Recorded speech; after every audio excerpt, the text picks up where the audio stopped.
Hi everyone, a warm welcome to Blog TV Micro's Inspiration 2.0. Sometimes the most powerful voices in the world don't shout, they whisper with love.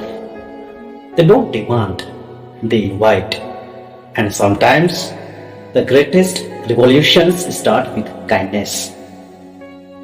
This is the story of a man who chose humility over fame, compassion over judgment, and simplicity over power.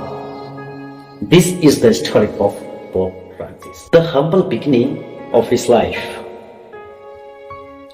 George Mario Bergoglio was born in Buenos Aires, Argentina in 1936. He wasn't born into royalty or riches. He was the son of Italian. He swept floors as a janitor.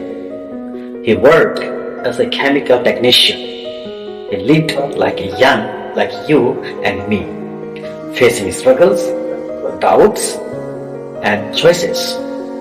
But deep inside, he carried a powerful light, a desire to serve.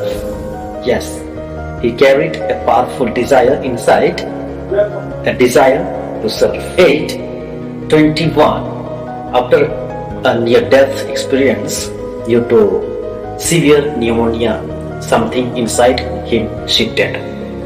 He chose a path few are brave enough to take. He joined the priesthood, not to give attention, but to give attention to those who felt invisible. A leader who refused the throne. Yes, a leader who refused the throne. Fast forward to 2013. The world is watching. White smoke rises from the Sistine Chapel. The new pope is announced, and it's him, George Mario.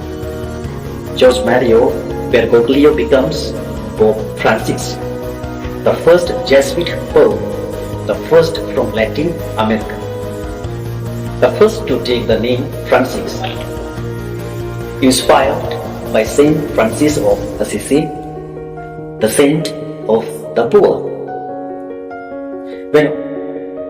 When offered the luxurious papal apartment, he refused. He chose a modest guest house. He washed the feet of prisoners. He visited slums. He embraced those whom society often turns away from. He reminded the world the church isn't just a place, it's a presence. It's not about robes and rituals. It's about reaching out. Messages that move mountains. Yes, messages that move. His words are not just sermons, they are calls to action. Yes, his words are not just sermons, they are calls to serve. They are called to action.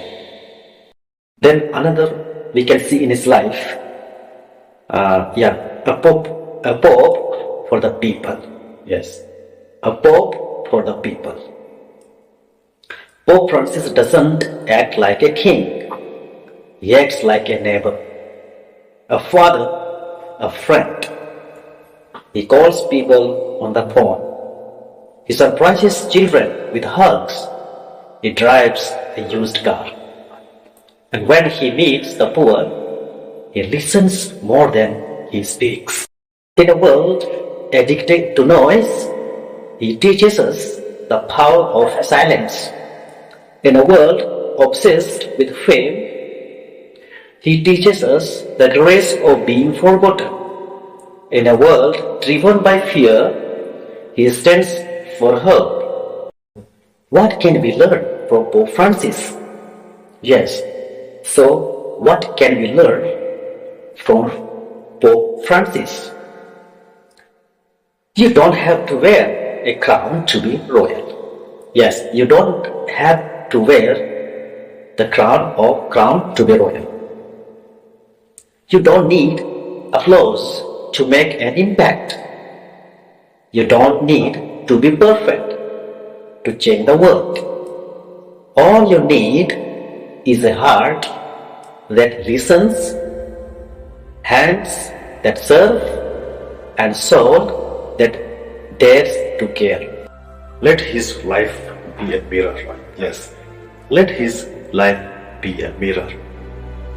Ask yourself, can I be more humble? Can I be more kind? Can I serve someone today?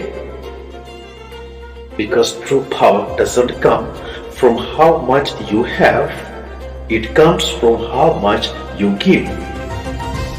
Yes, because true power doesn't come from how much you have, it comes from how much you. Pope Francis reminds us all that greatness isn't about standing above others. Pope Francis reminds us all that greatness isn't about standing above all others. It is about kneeling down to lift them up. This is a small story. Trust you. Share it. If his message inspired you, pass it on. And if you believe the world needs more love, more unity, more humility, like this video, share it, and subscribe to this channel to be more updated. Thank you for watching. Thank you for watching. God bless you. And as Pope Francis always says, therefore, thank you.